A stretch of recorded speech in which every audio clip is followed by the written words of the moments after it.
नमस्कार, मैं हूं मृत्युंजय कुमार झा और हमारा खास शो प्याज पर पंच, इसमें आपका स्वागत है। और ये शो इसलिए क्योंकि इस वक्त प्याज काफ़ी सुर्खियों में है, चर्चा में है। और जिस तरह से प्याज के दाम हाल के दिनों में बढ़े हैं, उसके बाद इसके ऊपर एक्शन भी काफ़ी तेज़ हो गया है और अलग अलग तरह के एक्शन लिए जा रहे हैं ताकि प्याज की कीमतें काबू में रहें। एक्सपोर्ट ड्यूटी 40% की लगा दी गई। इसके अलावा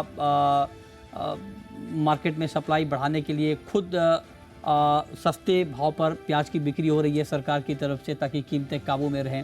लेकिन सवाल यह है आज का हमारा कि प्याज की कहानी हर बार इस तरह से क्यों होती है। कई बार प्याज के दाम इतने कम हो जाते हैं कि किसानों को सड़क पर प्याज फेंकना पड़ता है, दाम बहुत गिर जाते हैं। कई बार इतने बढ़ जाते हैं कि सरकार को एक्शन लेना पड़ता है। तो आखिर प्याज की कीमतों में स्थिरता क्यों नहीं होती है और क्या ऐसा कोई प्रॉपर मैकेनिज्म होना चाहिए जिससे किसानों को अच्छा भाव मिल जाए और कंज्यूमर को सस्ता भाव मिल जाए। बीज का रास्ता होना क्या चाहिए, डिमांड सप्लाई का सिचुएशन क्या होता है और हमारे यहाँ जो पैदावार होती है क्या उसको ठीक तरीके से अगर मैनेज किया जाए तो इस तरह की तेज़ी मंदी से हम बच सकते हैं। इसी पर हम बात करेंगे। बातचीत के लिए हमारे साथ मेहमानों का एक खास पैनल है।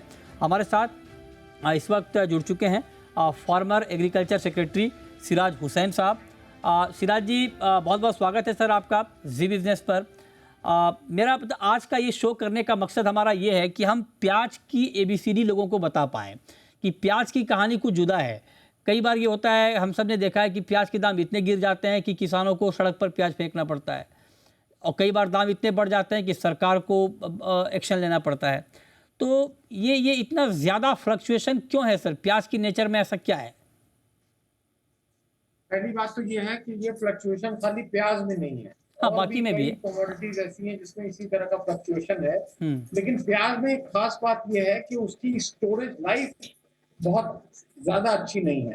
और जो रबी में प्याज आती है मार्च के महीने में, जो महाराष्ट्र में, मध्य प्रदेश में इसकी कटाई होती है, उसको हम मानसून तक चलाते हैं, यानी कि अगस्त सितंबर तक वही प्याज चलती है और उसके स्टोरेज में करीब 20 से लेकर 30% तक लॉस होता है। तो सबसे बड़ी जो कमी है हमारे स्टोरेज सिस्टम में वो ये है कि वो कोई टेक्नोलॉजिकल ब्रेक थ्रू नहीं होने के कारण जो प्याज स्टोर की जाती है उसमें 20 से 30% का लॉस होता है और उसकी वजह से मानसून के पीरियड में दाम बढ़ जाता है। अच्छा, तो आप कह रहे हैं कि जो स्टोरेज की व्यवस्था है वो ठीक से नहीं होने से प्याज की बर्बादी होती है, लिहाजा मानसून के सीज़न में प्याज के दाम बढ़ जाते हैं। एक बात मैं आपसे और पूछना चाहता हूं सर, जो आंकड़े मैं देख पा रहा हूं, भारत दुनिया का सबसे बड़ा प्याज का उत्पादक देश है और करीब करीब 26.5 लाख मीट्रिक टन के आसपास की पैदावार है हमारी। आपको लगता है कि प्याज की पैदावार बढ़ाने की भी संभावना हमारे यहाँ है, पोटेंशियल है और उस दिशा में कुछ काम होना चाहिए सिराज जी? ये हमारे यहाँ जो प्याज का प्रोडक्शन है, नॉर्मल जो प्रोडक्शन है प्याज का, वो हमारे कंजम्पशन से ज्यादा है। इसीलिए हर साल हमारे यहाँ से प्याज एक्सपोर्ट होती है, बांग्लादेश जाती है, नेपाल जाती है, मिडिल ईस्टर्न कंट्रीज में जाती है, तो कई जगह जाती है। लेकिन अब अगर प्याज की फसल को नुकसान हो गया किसी वजह से, अनटाइमली बारिश हो गई, जैसे इस साल अप्रैल में अनटाइमली बारिश हो गई महाराष्ट्र में, उसकी वजह से फसल को नुकसान हो गया, तो उसके कारण कमी हो गई है। ये बात अलग है कि प्याज की प्रोडक्शन और प्रोडक्टिविटी बढ़ाने के लिए प्रयास होने चाहिए। और जब से नेशनल हॉर्टिकल्चर मिशन 2005 में लागू किया था सरकार ने, तत्कालीन सरकार ने, तब से प्याज का उत्पादन महाराष्ट्र के अलावा और राज्यों में भी होने लगा है। आप देखते हैं कि अब मध्य प्रदेश पूरे देश में प्याज उत्पादन में नंबर 2 पर आ चुका है। इसी तरीके से और राज्यों में भी प्याज का उत्पादन हो रहा है। तो इसमें किसानों ने काफी मेहनत की है और महाराष्ट्र में भी जो स्कीम RKVY UPA गवर्नमेंट ने लागू की थी, उसमें किसानों ने काफी स्टोरेज स्ट्रक्चर बनाए हैं और अब किसान भी इसका स्टोरेज करते हैं। ठीक है, हमारे साथ जयदत्त होलकर भी जुड़ रहे हैं, डायरेक्टर हैं लासलगांव APMC के। होलकर साहब, बहुत बहुत स्वागत है आपका। लासलगांव मंडी सबसे बड़ी प्याज की मंडी है और जब प्याज को लेकर कुछ भी होता है तो सबसे ज़्यादा हलचल लासलगांव मंडी में होती है। आप इस वक्त लासलगांव में हैं। हमने पीयूष गोयल साहब को सुना, उनका ये कहना था कि किसानों को बहुत चिंता करने की ज़रूरत नहीं है, सरकार ऊंचे भाव पर किसानों से प्याज खरीद रही है, 2 लाख टन अतिरिक्त प्याज सरकार खरीदेगी ताकि किसानों को नुकसान ना हो। क्या आपको लगता है कि ये मैकेनिज्म ठीक है? और अगर सरकार ज़्यादा प्याज ऊंचे भाव पर खरीदती है तब एक्सपोर्ट पर ड्यूटी से आप लोगों को कोई आपत्ति नहीं होगी। आपका टेक क्या है इस पर? नहीं, देखिए, एक बात तो ऐसा है कि यहाँ पे किसी किसानों ने ये मांग नहीं की थी कि गवर्नमेंट प्याज परचेस करे। ये मांग हम किसानों की नहीं है। लेकिन ये कुछ तो भी गलतफहमी करने की बात गवर्नमेंट के ओर से हो रही है कि हम किसानों के लिए प्याज परचेस करेंगे। किसानों के लिए ये प्याज परचेसिंग नहीं है। ये प्याज परचेसिंग कस्टमर के लिए, ग्राहकों के लिए की जा रही है, ताकि केंद्र शासन का ऐसा लग रहा है कि अगले 2 महीने में शायद प्याज के दाम बढ़ सकते। इस वजह से ये खरीदी हो रही है, ना कि किसानों के लिए खरीदी हो रही है। अगर किसानों की इतनी ही चिंता केंद्र शासन को या राज्य शासन को है, तो उन्होंने ये निर्यात बंदी क्यों लगा दी? वो 40% निर्यात शुल्क क्यों लगा दिया? और नहीं होलकर ये साहब, सबसे बड़ा सवाल है। नहीं नहीं होलकर साहब, आप तो अपनी तरफ से ये बात देख रहे हैं ना। आप कह रहे हैं कि कंज्यूमर के लिए खरीद है। ये एक पक्ष है। जी। आप अगर आपको अच्छा भाव मिल रहा है, 2400 रुपये से ऊपर का भाव मिल रहा है, इसी भाव पर तो प्याज की बिक्री हो रही थी इसी के आसपास। तो अगर नहीं, मान नहीं, ये लीजिए भाव ऊंचे भाव अच्छा पर, है, किसने? नहीं नहीं मान लीजिए आपको, आप जिस प्राइस पे, मैं ये नहीं जानता कि एक्सपोर्ट का प्राइस क्या है, लेकिन अगर मान लीजिए आपको अच्छा भाव सरकार ही दे रही है, तो क्या ज़रूरत है कि आप एक्सपोर्ट करें? देखिए, ये भाव अच्छा है या गलत है, ये कैसे ठहराना का? नहीं, मैं इस वही पूछ प्याज रहा हूँ की आपसे। कोई मिनिमम वैल्यू नहीं ठहराई गवर्नमेंट में, तो ये अच्छे दाम ये कैसे कहा जा सकता है? अगर ये प्याज एक्सपोर्ट होता, तो हो सकता था शायद 3, साढ़े 3 हज़ार, 4 हज़ार, 5 हज़ार तक दाम किसानों को मिल सकते थे। और जो नेचुरली मिलने वाले दाम थे, वो मिल देने चाहिए थे।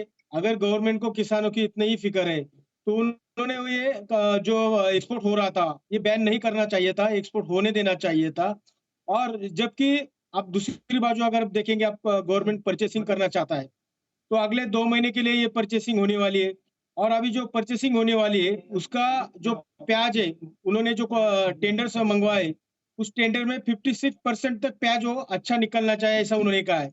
इसका इसका दूसरा मतलब ऐसा है, 40% प्याज खराब होने वाला है, जो गवर्नमेंट परचेस करने वाली है। मतलब वो 40% प्याज का जो दाम है, वो तो वो किसको मिलने वाले हैं? किसको नहीं मिलने वाले, वो प्याज तो खराब होने वाला है। और उसी तरह ये जो प्याज है, वो मार्च से किसानों ने अपने गोडाउन में रखा है।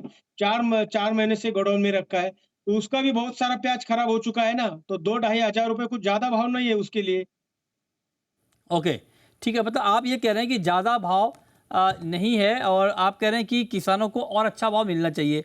लेकिन सिराज जी, मतलब मैं ये जानना चाह रहा हूँ सर कि आप ज़रा हमें ये समझाएं, बताएं कि प्याज का प्राइस वैसे तो मार्केट तय करता है, लेकिन आपके हिसाब से जो लागत होती है प्याज की खेती की, उसके मुकाबले किसानों को क्या भाव मिल जाए ताकि किसानों को नुकसान ना हो? आपके हिसाब से कॉस्ट क्या होनी चाहिए सर? मतलब एक आइडियल कॉस्ट क्या होनी चाहिए प्याज की?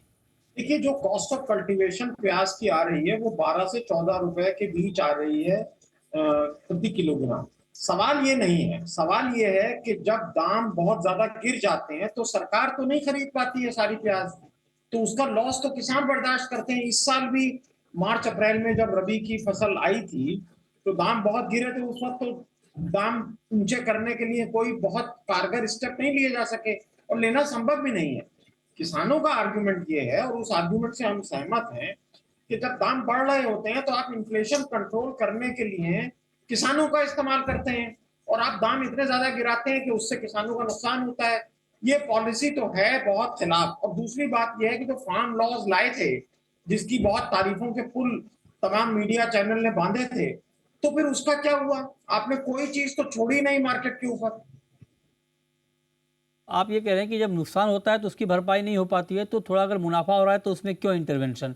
तो सर विन विन सिचुएशन क्या होना चाहिए सिराज जी? आप तो सर सेक्रेटरी रहे हैं, और सरकार को ये देखना होता है कि कंज्यूमर को भी बहुत परेशानी ना हो, महंगाई ना बढ़ जाए, तो कंज्यूमर के ऊपर भी बहुत ज़्यादा लोड ना पड़े और किसानों को भी नुकसान ना हो। ये इसके लिए विन विन सिचुएशन क्या होना चाहिए? क्या फार्मूला आप सुझाएंगे?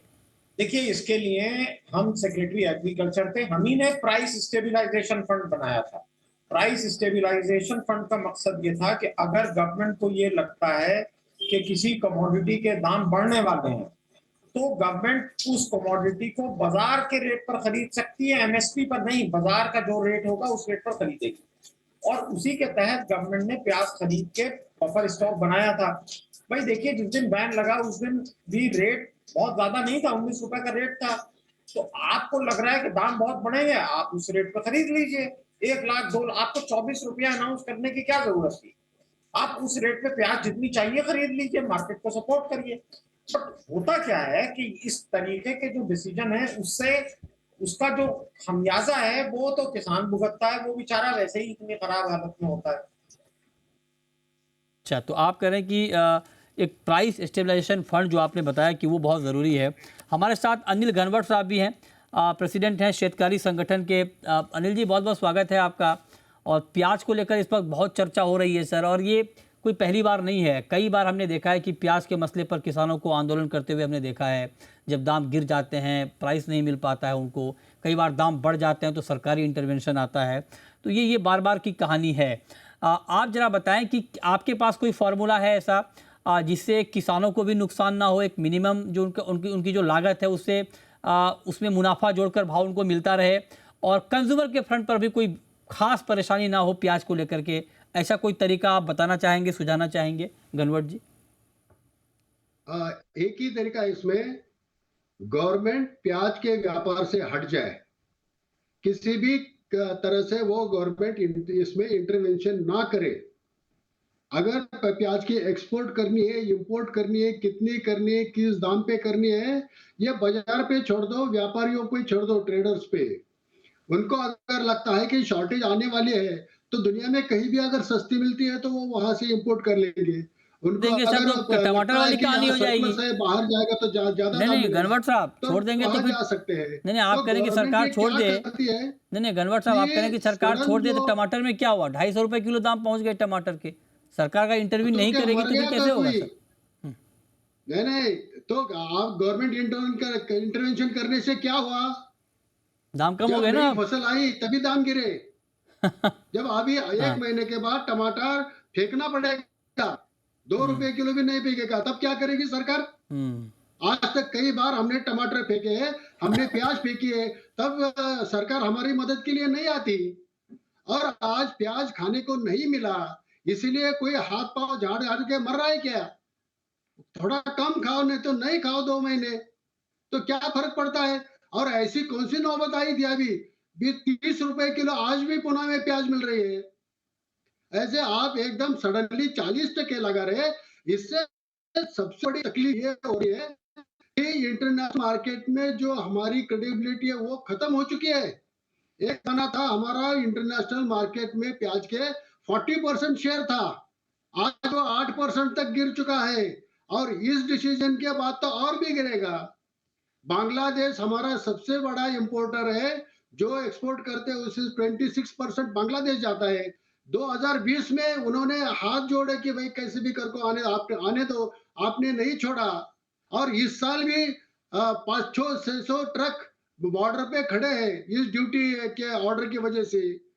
वहां का इंटरनल सप्लाई डिस्टर्ब हो जाता है।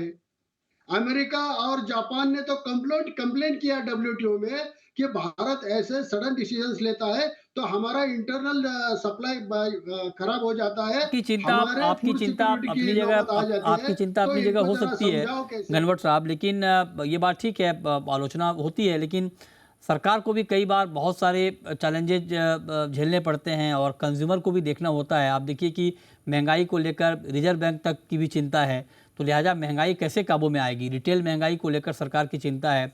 आप देखिए इकोनॉमी दुनिया भर, और ऐसा नहीं कि भारत में, दुनिया भर में महंगाई को रोकने के लिए कदम उठाए जा रहे हैं। अमेरिका में देखिए, अमेरिका जैसा देश जिसने महंगाई कभी देखी नहीं थी, वहाँ पर महंगाई इतनी बढ़ गई तो वहाँ पर किस तरह से ब्याज दरें बढ़ाई गई हैं। तो हम ऐसा अकेला नहीं कि हम कदम उठा रहे हैं, दुनिया के कई देशों में कदम उठते हैं। लेकिन ये ठीक है, आप जो कह रहे हैं वो अलग मुद्दा हो सकता है। एक छोटा सा ब्रेक लेंगे, लेकिन ब्रेक के बाद इस मुद्दे पर कुछ और अहम चर्चा तुरंत लौटते हैं।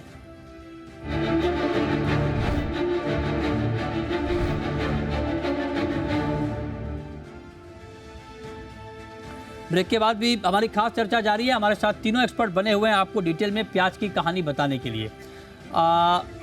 सिराज जी, आपने बहुत डिटेल में बताया सर, और महंगाई को लेकर आप देख लीजिए कि अभी चौतरफा फूड इन्फ्लेशन को लेकर चर्चा हो रही है। टमाटर के दाम बढ़ गए, प्याज के दाम बढ़ने लगे थे, बाकी कमोडिटीज़ में भी तेज़ी हमने देखा था, गेहूं आटा सबके दाम बढ़े थे।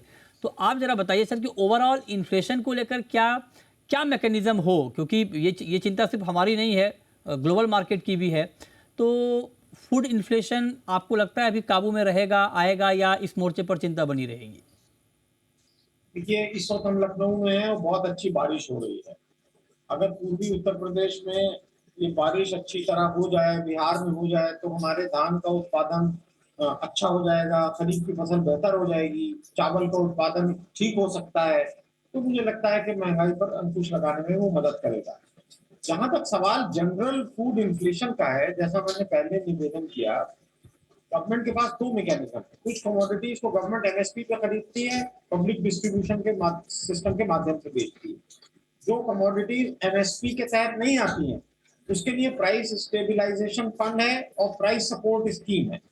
आपको ये जान के हैरत होगी कि प्राइस स्टेबलाइजेशन फंड में इस साल का एलोकेशन 1 लाख रुपया है यूनियन बजट में। बाकी हम कुछ नहीं कहना चाहते, हमारा आर्टिकल आज छप जाएगा या कल छप जाएगा, वो पढ़ लीजिए। ओके, ठीक है। तो आप डिटेल में रिसर्च तो कर ही रहे हैं। ये बहुत ज़रूरी है जानना समझना। हम एक्चुअली हमारी ये कोशिश है कि हम प्याज की गणित के बारे में बताएं। तो सिराज जी ने बताया कि प्याज का उत्पादन हमारे यहाँ कम नहीं है, और उत्पादन ज़्यादा है तभी हम एक्सपोर्ट कर पा रहे हैं, एक्सपोर्ट करने की स्थिति में हैं और एक्सपोर्ट करते हैं। अब ज़रा ये बताइए होलकर साहब कि इस बार डिमांड के मुकाबले प्याज की सप्लाई कैसी है, कैसी रही है, और दाम अचानक क्यों बढ़ने लगे? क्या वाकई सप्लाई के मोर्चे पर कोई बड़ा डिसरप्शन आ गया था, कमी आ गई थी? डिमांड सप्लाई का सिचुएशन है क्या सर प्याज का? अच्छा, लगता है हमारा संपर्क अभी होलकर साहब से नहीं हो पा रहा है। घनवट साहब, आप अगर बता पाएं सर, प्याज की डिमांड सप्लाई का सिचुएशन क्या है इस बार? ऐसे तो ये जो पीरियड है अगस्त से लेकर नवंबर तक, हर साल इस समय में शॉर्टेज आता है। कई दशकों से देखो इस समय में शॉर्टेज आ जाता है। तो इस समय के लिए सरकार ने, अगर उनकी तैयारी है, तो कुछ शॉर्टेज स्टोरेज की व्यवस्था करनी चाहिए।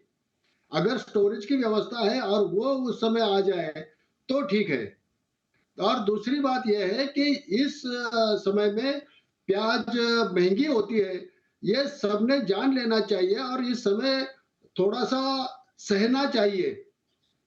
महंगाई की मार थोड़ी सहनी चाहिए, क्योंकि हर बार आप अगर 20 रुपए किलो ही प्याज चाहेंगे, अरे 20 रुपए तो खर्चा होता है 1 किलो प्याज तैयार करने में, और 20 रुपए में अगर आप प्याज खा रहे हैं तो हमें क्या मिलता है? किसानों को कुछ नहीं मिलता, वो तो कर्जे में जा रहा है। तो इसमें स्टोरेज की फैसिलिटी बननी चाहिए। आज किसानों ने खुद स्टोरेज करना सीख लिया है। वो स्टोर कर रहे हैं, 5 महीने हो गए उसने प्याज निकाल के, आज तक उसने स्टोर किया है कि इसी वास्ते कि उसको अच्छे दाम मिलेंगे।